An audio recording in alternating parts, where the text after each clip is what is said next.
अब इसकी पैथोफिज़ियोलॉजी है, तो पैथोफिज़ियोलॉजी में ये है कि microbial invasion of the normally sterile lower respiratory tract. मतलब ये है कि जब कोई माइक्रो ऑर्गेनिज़्म जिसमें बैक्टीरिया आता है, वायरस आता है, जिसमें फंगस आता है, तो ये माइक्रो ऑर्गेनिज़्म जब हमारे normally sterile lower respiratory tract को इन्वेड करती है, तो इसके लिए 3 पाथवे रिस्पॉन्सिबल होती है। मतलब ये है कि अल्वियोलाई में 3 रूट्स के ज़रिए जाता है और वहाँ पे इन्फेक्शन कॉज़ करता है। तो जो फर्स्ट वन पाथवे है इसमें एरोसोलाइज़ पार्टिकल आता है। एरोसोलाइज़ पार्टिकल्स वो होती है जब हम एयर से कोई निमोनिया कॉज़िंग एजेंट्स को इन्हेल करते हैं और वो अल्वियोलाई में जाके हमारे अल्वियोलाई में इन्फेक्शन कॉज़ करते हैं और फर्दर वो निमोनिया की तरफ लीड करती है।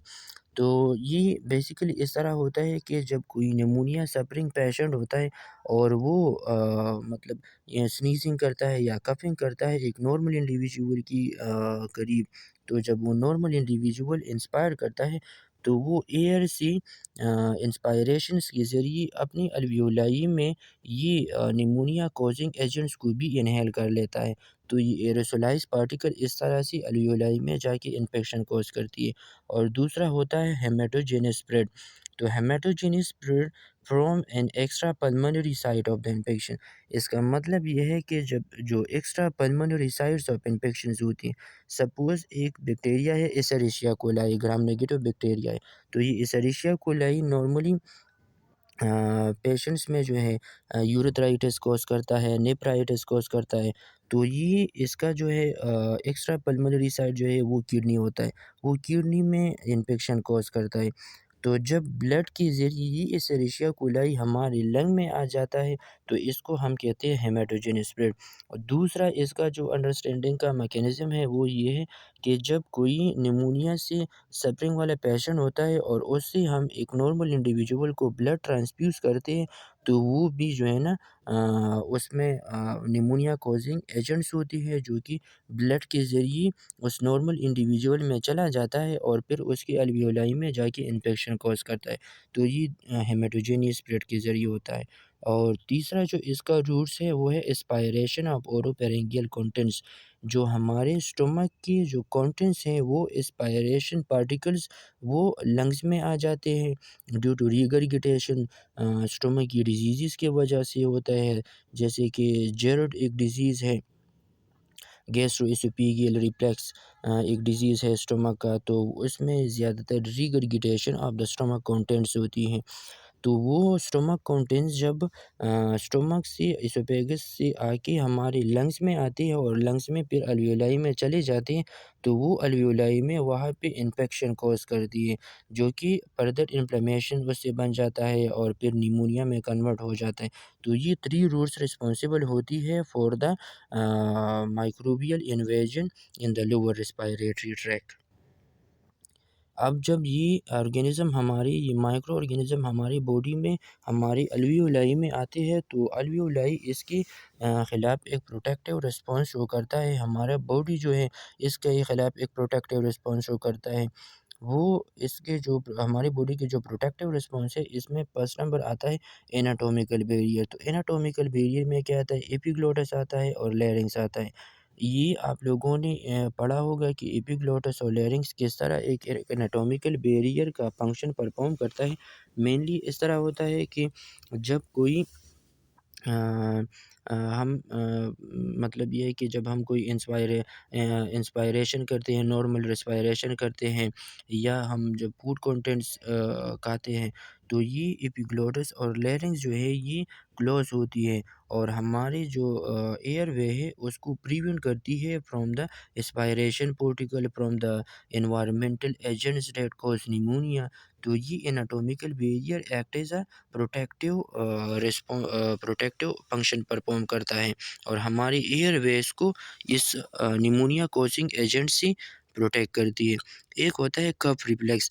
कफ रिफ्लेक्स ये है कि जब हम कोई इन्फेक्टियस ऑर्गेनिज्म को इनहेल करते हैं फ्रॉम द एनवायरनमेंट और फ्रॉम एनी अदर सोर्सेज, तो ये कफ रिफ्लेक्स जो है हमारी कफ बेसिकली हम पोर्स एक्सपायरेशन को कहते हैं। जब हम पोर्स एक्सपायरेशन करते हैं तो वो कफ की डिफिनीशन में इस तरह आता है कि जब हम पोर्सली एक्सपायर करते हैं तो उस पोस्ट एक्सपायरेशंस की वजह से जो इन्फेक्टियस ऑर्गेनिज्म हम इनहेल करते हैं तो वो हम कफ रिफ्लेक्स के ज़रिए एक्सहेल आउट कर लेते हैं एनवायरनमेंट की तरफ। तो ये भी एक प्रोटेक्टिव रिस्पॉन्स है लंग का, जिसके ज़रिए हम अपने अल्वियोलाई को इस निमोनिया कॉजिंग ऑर्गेनिज्म से प्रोटेक्ट करते हैं। एक है ट्रैकियो ब्रोंकियल सिक्रीशन। ये ट्रैकियो ब्रोंकियल सिक्रीशन ये है कि हमारे जो नॉर्मल एयरवे है इसमें म्यूकस की सिक्रीशन होती है, इसमें फर्दर सिक्रीशंस होती है जो कि हम जो इन्फेक्टियस ऑर्गेनिज्म हम इनहेल करते हैं उस इन्फेक्टियस ऑर्गेनिज्म को ये किल आउट कर लेते हैं। एक होता है cellular and humoral mediated immunity. तो सेल्युलर इम्यूनिटी ये है कि सेल्युलर इम्यूनिटी में हमारे पास जो साइटोटॉक्सिक टी सेल लिम्फोसाइट्स आते हैं और इसमें एंटीबॉडीज़ नहीं होती सेलुलर इम्यूनिटी में। तो ये सेलुलर इम्यूनिटी भी एक्टिवेट होती है और इसके ज़रिए जो इन्फेक्टियस ऑर्गेनिज्म है वो इरेडिकेट होता है फ्रॉम द लोअर एयरवे। और जो ह्यूमरल मीडिएटेड इम्यूनिटी होता है, ह्यूमरल मीडिएटेड इम्यूनिटी में बी लिम्फोसाइट्स आती है जिसमें इम्यूनोग्लोबुलिन ए आता है, इम्यूनोग्लोबुलिन ई आते हैं। तो ये सारे इम्यूनोग्लोबुलिन ई जो इम्यूनोग्लोबुलिन एंटीबॉडीज़ होती है, जो एंटीबॉडीज़ ह्यूमरल मीडिएटेड इम्यूनिटी में आता है। तो बेसिकली एक इम्यूनोग्लोबुलिन ए एक एंटीबॉडीज़ है जो कि हमारे एयरवे में पाया जाता है और वो सिक्रीशन के लिए रिस्पॉन्सिबल है। जब कोई ऑर्गेनिज्म हमारे एयरवे को इन्वेड करती है तो ये इम्यूनोग्लोबुलिन ए एक्टिवेट होके हमारे एयरवे में सिक्रीशन इंक्रीज़ करता है जिसकी वजह से वो ऑर्गेनिज्म किल हो जाता है। एक होता है डुअल पैगोसिटिक सिस्टम जिसमें अल्वियोलर मैक्रोफेजेस आता है और न्यूट्रोफिल्स आते हैं। जब कोई इन्फेक्टस हमारे एयरवे में आ जाता है तो ये न्यूट्रोफिल सर्कुलेशन से इस इन्फेक्टस साइट पे आ जाता है और वहाँ पे अपने ग्रेन्यूल सिक्रीट करके उस ऑर्गेनिज्म को किल आउट कर लेता है। एक होता है अल्वियोलर मैक्रोफेजेस। तो ये अल्वियोलर मैक्रोफेजेस जो है ये अल्वियोलाई में रिसाइड करती है। जब कोई इन्फेक्टस ऑर्गेनिज्म अल्वियोलाई में आता है तो ये अल्वियोलर मैक्रोफेजेस एक्टिवेट होके उसको किल करते हैं। तो ये डुअल पैगोसिटिक सिस्टम हम इसको कहते हैं। जब अल्वियोलर मैक्रोफेजेस और न्यूट्रोफिल एक साथ काम करते हैं तो हम इसे डुअल पैगोसिटिक सिस्टम कहते हैं। अब इसके जो क्लिनिकल फीचर्स हैं, क्लिनिकल मैनिफेस्टेशन है, तो इसके जो टिपिकल सिम्पटम में आता है, एक होता है fever, chills, cough, rusted colour sputum, dyspnoea, pleuritic chest pain. तो जो जब किसी को निमोनिया होता है तो उसमें हमें ये साइन एंड सिम्पटम नज़र आते हैं, ये इंडिकेशंस होती हैं। जबकि उसमें जो है ना फ़ीवर आता है, फ़ीवर इसलिए होता है कि जो इन्फ्लेमेशन होता है वहाँ पे इन्फ्लेमेटरी मेडिएटर्स आते हैं और वो इन्फ्लेमेटरी मेडिएटर्स में प्रोस्टाग्लैंडिन भी आते हैं। तो वो प्रोस्टाग्लैंडिन जाके हमारी जो हाइपोथैलेमस है, हाइपोथैलेमस को एक्टिवेट करती है और हाइपोथैलेमस हमें पता होता है कि वो टेम्परेचर रेगुलेटर सेंटर है, हमारे टेम्परेचर को रेगुलेट करता है। तो उस इन्फ्लेमेटरी मेडिएटर्स की वजह से हमारी बॉडी का जो नॉर्मल टेम्परेचर है वो इंक्रीज़ हो जाता है, वो नॉर्मल से राइज़ अप हो जाता है। तो बॉडी में फ़ीवर की जो सिम्पटम्स है वो आना स्टार्ट आना हो जाते हैं। एक होता है चिल्स। तो चिल्स भी एक साइन एंड सिम्पटम है फॉर द निमोनिया। कफ होता है, इसमें रस्टेड कलर स्प्यूटम होता है, ये मोस्ट इम्पोर्टेंट क्लिनिकल मैनिफेस्टेशन है फॉर द निमोनिया। एक होता है डिस्पनिया। डिस्पनिया हम शॉर्टनेस ऑफ ब्रेथ को कहते हैं। मतलब ये है कि जब अल्वियोलाई में एक्सुडेशन ऑफ फ्लूइड होता है वहाँ वो फ्लूइड से जो है ना वो फिल अप हो जाता है और वहाँ पे फिर एयर जो है ना नहीं आता तो वो अल्वियोलाई एयरलेस हो जाते हैं, वहाँ पे एयर नहीं होता। तो जब एयरलेस हो जाता है तो डिस्पनिया की सिम्पटम्स आना शुरू हो जाते हैं। मतलब हमें शॉर्टनेस ऑफ ब्रेथ होता है, हमें साँस लेने में दुश्वारी होती है और उसकी वजह से हमारी जो चेस्ट है, चेस्ट में एक टाइट वीकनेस सा फ़ील होता है और साथ में पेन भी होता है, जिसे हम कहते हैं प्लूरेटिक चेस्ट पेन। एलिवेटेड डब्ल्यूबीसी होता है, हम जब सीबीसी करते हैं, कंप्लीट ब्लड काउंट करते हैं, उसका लेबोरेटरी रिपोर्ट देखते हैं, तो इसमें डब्ल्यूबीसी एलिवेटेड होता है और साथ में जो ब्लड है, तो ब्लड में बैक्टीरिया की राइज़मेंट होती है, बैक्टीरियमिया होता है ब्लड में, बैक्टीरिया की नंबर जो है वो इंक्रीज़ होती है। चेस्ट एक्स-रे हम करते हैं फॉर लोबार निमोनिया। ये एक डायग्नोस्टिक प्रोसीजर होती है, जब हम लोबार निमोनिया को फाइंड करते हैं, तो हम उसके लिए स्पेसिफिकली चेस्ट एक्स-रे करते हैं। तो ये आप लोग देख लें, ये इसका जो लेफ्ट राइट लंग है, तो राइट लंग में इसका जो अपर लोब है, ये अपर लोब व्हाइटिश सा हमें नज़र आता है। तो जब कोई चेस्ट एक्स-रे में इस टाइप की इंडिकेशन हो, तो इसका मतलब ये है कि इसका एक लोब जो है वो उसमें कंसोलिडेशन हुआ है, वो सॉलिडिफाइड हुआ है। तो इसका एक लोब जो है वो निमोनिया से इफ़ेक्ट हुआ है, तो हम इसे कहते हैं लोबार निमोनिया। तो लोबार निमोनिया को फाइंड करने के लिए हम चेस्ट एक्स-रे करते हैं। इसके जो अदर डायग्नोस्टिक प्रोसीजर्स हैं, इसमें हम जो है ना पेशेंट से हिस्ट्री लेते हैं, उसके साइन एंड सिम्पटम्स को देखते हैं, उसके लिए चेस्ट एक्स-रे करते हैं, सीटी स्कैन करते हैं। तो ये सारे जो है डायग्नोस्टिक प्रोसीजर्स होते हैं for the finding of pneumonia in a patient. इसके जो एटियोलॉजिकल डायग्नोसिस है, मतलब ये है कि ये कौन-सी कॉज़ेज़ की वजह से अराइज़ हुआ है, तो उसके लिए हम डायग्नोस्टिक टेस्ट करते हैं, जिसे हम एटियोलॉजिकल डायग्नोसिस कहते हैं। इसमें ग्राम स्टेन आता है एंड कल्चर स्पूटम आता है। ये ग्राम स्टेन जो है, हमें ये पता है कि मेनली जो 90% लोबार निमोनिया है वो स्ट्रेप्टोकोकस से अराइज़ होता है। तो स्ट्रेप्टोकोकस जो है ये ग्राम पॉज़िटिव बैक्टीरिया है। इस तरह स्टेफाइलोकोकस ऑरियस ग्राम पॉज़िटिव बैक्टीरिया है। इसकी वजह से ज़्यादातर निमोनिया होता है।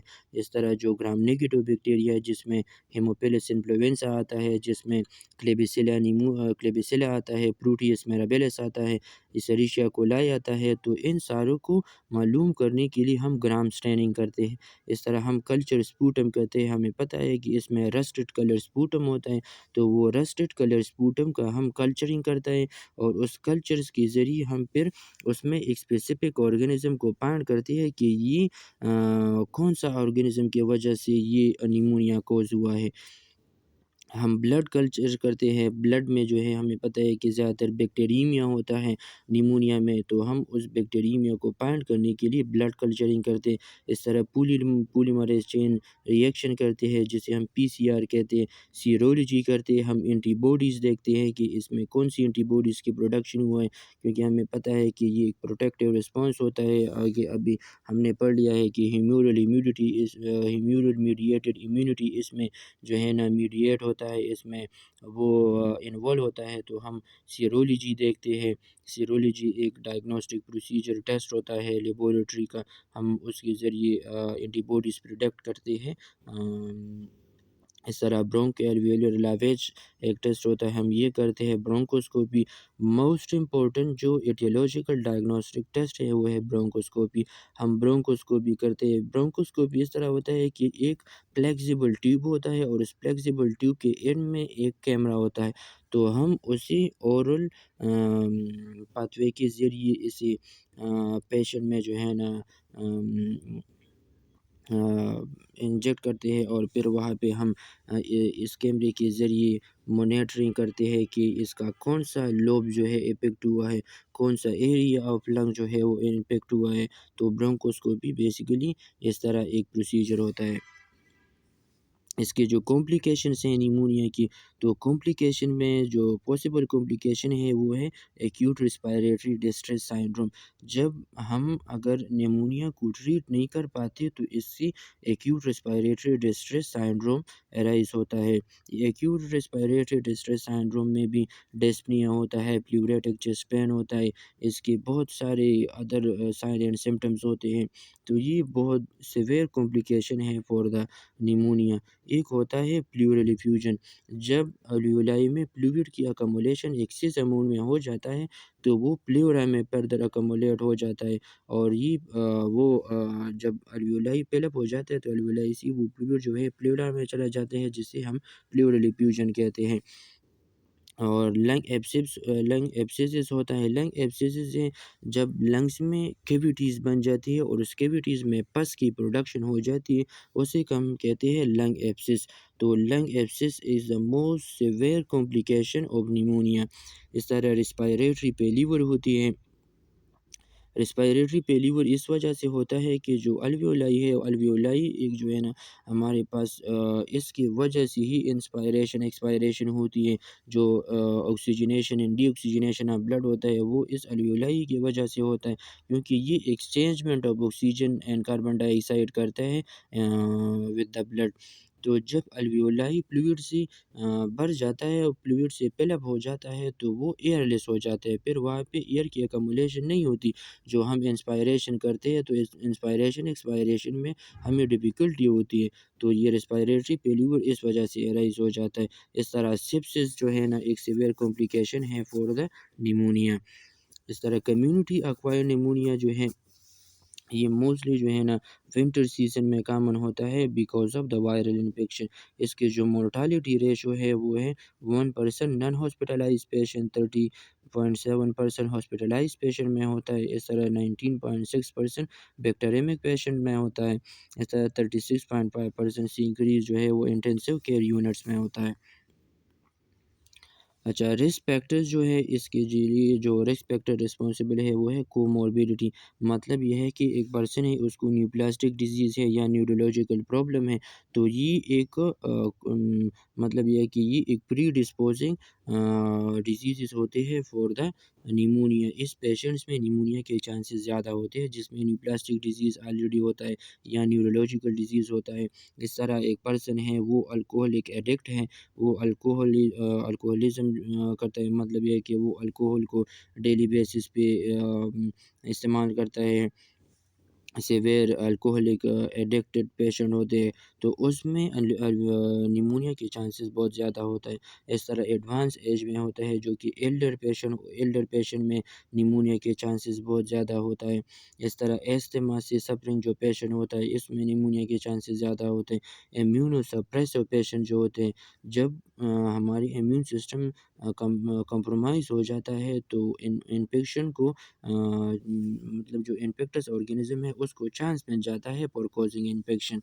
तो निमोनिया इस पेशेंट में बहुत ज़्यादा कॉमन होता है जिसमें इम्यून सिस्टम कॉम्प्रोमाइज़ होता है। इस तरह हॉस्पिटल एक्वायर्ड जो निमोनिया है, जो कि एक बंदा है वो हॉस्पिटल में एडमिटेड है और उस दौरान उसको निमोनिया हो जाता है तो हम उसे कहते हैं हॉस्पिटल एक्वायर्ड निमोनिया। तो ये जो है 10 to 15% of all hospital acquired pneumonia usually presenting with sepsis और रेस्पिरेटरी फेल्यूर। तो इसमें ज़्यादातर सेप्सिस और रेस्पिरेटरी फेल्यूर कॉमन होता है हॉस्पिटल एक्वायर्ड निमोनिया में। 50% जो है वो एक्वायर्ड एंड आईसीयू होते हैं।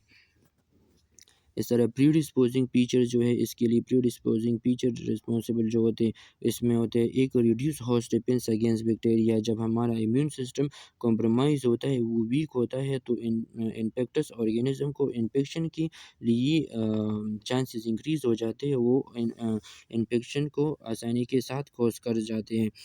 तो जो मोस्टली हमारे इम्यून सिस्टम को डिप्रेस करते हैं वो है कोर्टिकोस्टेरॉइड ट्रीटमेंट, डायबिटीज़, मैलिग्नेंसी। तो ये सारी चीज़ें जो है हमारे इम्यून सिस्टम को वीक करती है जिसकी वजह से बैक्टीरिया को इन्फेक्शन के चांसेस इंक्रीज़ हो जाते हैं और वो इन्फेक्शन आसानी के साथ करता है फिर। इस तरह एस्पायरेशन ऑफ नेसोफेरिंजियल गैस्ट्रिक और गैस्ट्रिक सिक्रीशन, जब एस्पायरेशन होती है हमारे स्टमक के कंटेंट्स हमारे लंग्स में आते हैं तो हम उसे एस्पायरेशन कहते हैं और वो निमोनिया के लिए एक बेस्ट कॉजेटिव एजेंट्स होता है। वो मोस्टली इस वजह से ही निमोनिया कॉज होता है, एस्पायरेशन पार्टिकल्स की वजह से। और ये बेसिकली वोमिटिंग के ज़रिए होता है, डिस्पेजिया की वजह से होता है, नेज़ोगैस्ट्रिक इंट्यूबेशंस की वजह से होता है। तो ये सारी चीज़ें जो है ये एक प्री डिस्पोजिंग फीचर्स होते हैं फॉर कॉजिंग निमोनिया। इस तरह bacteria introduction into LRT, endotracheal intubation जब हम करते हैं, जब हम जनरल एनेस्थीसिया एक पेशेंट को देते हैं तो हम इसके लिए इंट्यूबेशन करते हैं।